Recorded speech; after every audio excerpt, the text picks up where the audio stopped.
In today's video, I'm going to teach you how to enable translation in Metaobject on Shopify.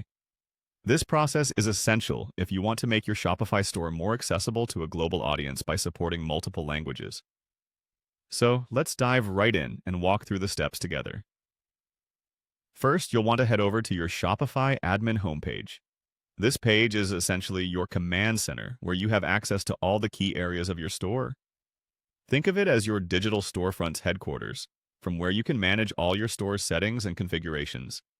So make sure you're logged into your Shopify admin account, and let's get started. Once you're there, look for the Content section. You can find this option in the left-hand menu of your admin dashboard. It might take a bit of browsing around the interface at first, but as soon as you spot it, click on it. The Content section is essentially where you manage different aspects of textual and media-related data on your site. So it's where you need to navigate to proceed with our task today. The next step involves clicking on Add Definition. What you're doing here is creating a new framework for translating content, which Shopify refers to as a definition. This part might sound a bit technical, but essentially, it's like setting up a new category or a template where your translations will be organized. This is a crucial step, so ensure you complete this action correctly to move forward. Once that's set up, you will now need to click on Translations. This option is crucial because it's the main feature that allows you to enter or manage the translations for your Metaobject content.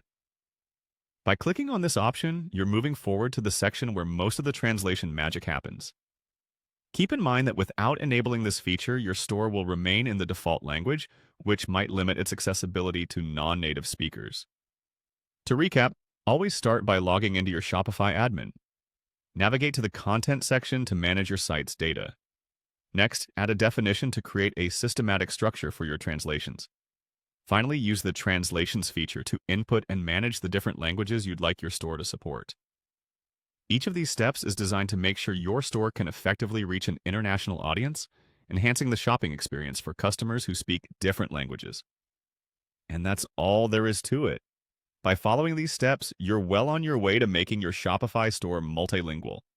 Adjusting your store's language settings can greatly improve your store's accessibility and potentially increase your customer base globally. Thanks for tuning in, and good luck with your Shopify store translations.